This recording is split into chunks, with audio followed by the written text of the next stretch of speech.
এই এই তাড়াতাড়ি ওকে তোল, যা বাড়িতে নিয়ে যা। তুই যা কবিরাজ মশাইকে খবর দে, আর দামোদরের বাড়িতে গিয়ে দামোদর অর্থাৎ ছেলেকে বেঁধে কাছাড়িতে নিয়ে আয়, যা।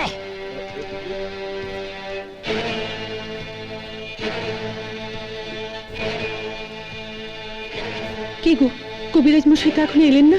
আসছে। আমি শুধু ভেবে অবাক হয়ে যাচ্ছি, দামোদরের এত সাহস কি করে হলো? আমার ছেলের গায়ে হাত দিতে ওর বাঁধলো না? আমাকে চেনে না শয়তানটা। তোমার ছেলেরই বা কি দরকার ছিল দামোদরের ছেলের বিয়ের আসর থেকে ওই ডাইনিটাকে নিয়ে পালানোর?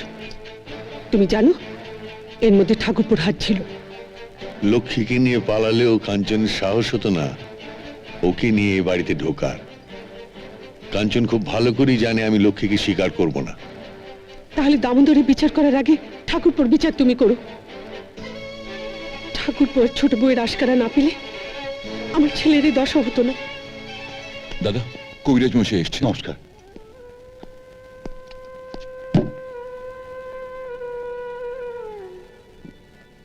ভালো একটা পরিষ্কার কাপড় চাই মা, ক্ষতস্থানে মলম লাগিয়ে বেঁধে দিতে হবে। ঠিক আছে। তার মানে কাঞ্চনের আঘাত কি গুরুতর বলে মনে হচ্ছে আপনার? এখনো যখন জ্ঞান ফেরেনি তখন তো আঘাত গুরুতরই, তার উপর রগের পাশে লেগেছে। দাদা, দামোদরের বিচার হওয়া দরকার। নিশ্চয়ই এই ষড়যন্ত্রে যারা জড়িত তাদের সবার বিচার হওয়া দরকার। হুজুর, সর্বনাশ হয়ে গেছে হুজুর। কি হয়েছে? দামোদর সপরিবারে কাল রাত্রে গা ছেড়ে পালিয়ে গেছে, আর লক্ষ্মী জলে ডুবে মরেছে।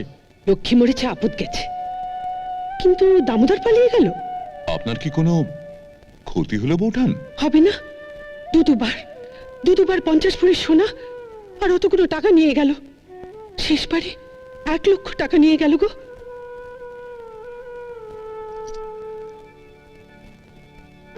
ছোটবাবু, সখামশাইকে আমার সঙ্গে পাঠিয়ে দিন, আমি ওষুধগুলো দিয়ে দিচ্ছি। দিনে 4 বার খাওয়াবেন কেমন? আর জ্ঞান ফিরলেই আমার খবর দেবেন। চলুন, আমি আপনার সঙ্গে যাচ্ছি। হ্যাঁ, চল। আমার যে সর্বনাশ করার তা তোমার ভাই করেইছে, এখন আর ভালো মানুষ সেজে কি লাভ? শিবেন্দ্রর যা বিচার করার তা আমি করব, কিন্তু তোমার বিচার কে করবে বলতে পারো মহামা?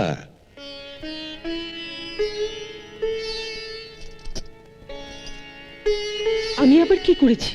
দামোদরকে টাকা আর গয়না কেন দিয়েছ? সে তো ওই ডাইনিকে সরাবার জন্য। কপাল ভালো যে কাঞ্চন বেঁচে গেছে, নইলে ওই ডাইনিটার সঙ্গে ছেলেটাও তো ডুবে মরতো। তখন কি করতে মামা?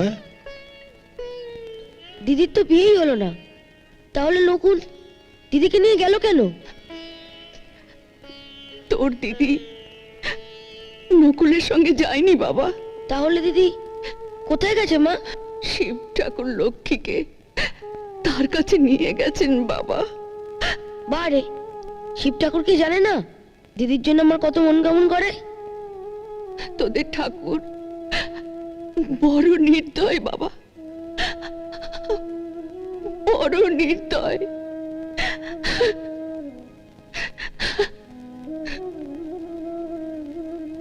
শিব ঠাকুর আমার দিদির জন্য খুব মন কেমন করছে।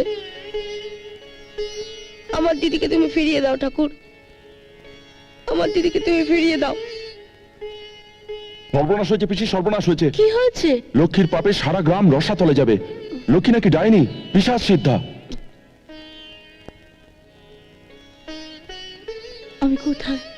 আমার বাড়িতে মা। আপনি কে? আমি ধরো আমি তোমার মা। সত্যি করে বলুন না, এখানে আমি কি করে এলাম?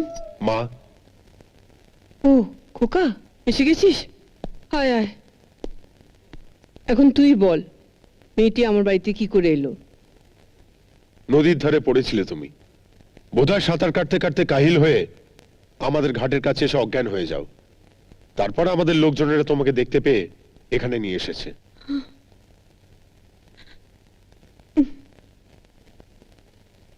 তোমার নাম কি মা?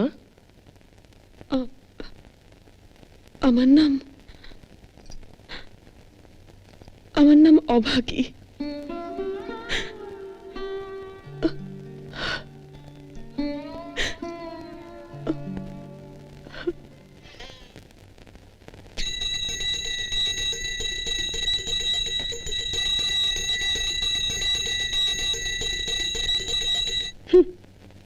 আদিক্ষেতা দেখলে গা জ্বলে যায়। মন্দিরে বিগ্রহ নেই, অথচ পুজো চলছে। কি বলছো তুমি দিদি? মন্দির তৈরি হয়ে পড়েছিল, ভাসুর ঠাকুর স্বপ্নে পুজো করার আদেশ পেয়েছেন, তবু চুপ করে বসে থাকবেন? ওদিকে বাড়িতে ছেলেটার এখনো জ্ঞান ফেরেনি, সে চিন্তা নেই, শুধু মহাদেব মহাদেব করে গেলেন।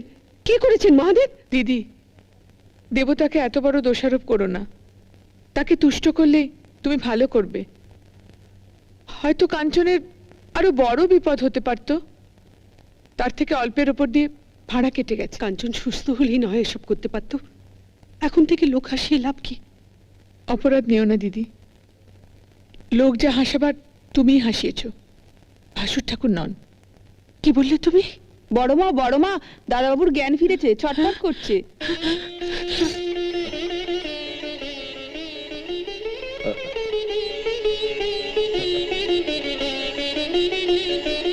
লক্ষ্মী, কাঞ্চন, কি হয়েছে বাবা, কি হয়েছে? মা, নকুল লক্ষ্মীকে নিয়ে পালিয়ে গেছে।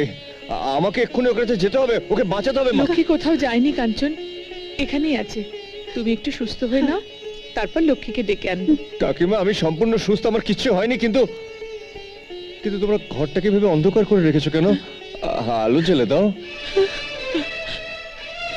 কি পাগলের মতো কথা বলছিস বাবা? দিনের বেলা ঘরে অন্ধকার থাকবে কেন? ঘরটা আলো ভরে গেছে। কাকিমা, কাকিমা, শিব ঠাকুর আমাকে এত বড় শাস্তিটা কেন দিলেন? আমি দেখতে পাচ্ছি না কাকিমা, আমি আমার দৃষ্টি শক্তি হারিয়ে ফেলেছি কাকিমা, আমি কিচ্ছু দেখতে পাচ্ছি না। কাঞ্চন, কাকিমা, কাকিমা, তোমার কাঞ্চন অন্ধ হয়ে গেছে কাকিমা। মা, মা তুমি ঘরে আছো? মা, মা, এবার তুমি নিশ্চিন্ত হয়ে যাও মা, তোমার এই অন্ধ ছেলের বোঝা কেউ নেবে না, কেউ নেবে না মা, লক্ষ্মীও না মা, লক্ষ্মীও না। কি ব্যাপার প্রভা, সরা নিয়ে এসেছো কেন? আমার লক্ষ্মী তো নদীতে গেছে। আমার আর নীলুর কি গতি হবে দাদা? যদি অনুমতি দেন তাহলে ওই মন্দিরের বাইরে বসে মায়ে বেটায় ভিক্ষে করি। ভোলানাথের বোধহয় এই ইচ্ছে ছিল দাদা। ঠিক আছে, পরীক্ষা নিতে চান? দেখি কত পরীক্ষা নেবেন। দাদা, অনুমতি দেবেন? না দাদা, শিবেন্দ্র, দয়ালের বোন বাইরে বসে ভিক্ষা করলে ভোলানাথ তো আমাদের ক্ষমা করবেন না।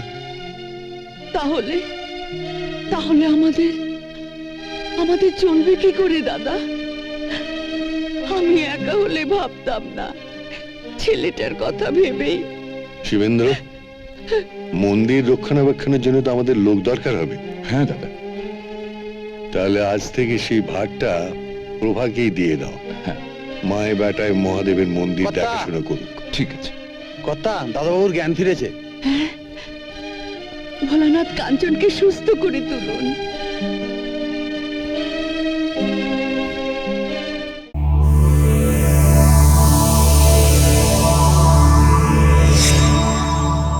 এরকম আরো অনেক সিনেমা দেখতে হলে ডাউনলোড করুন ক্লিক অ্যাপ।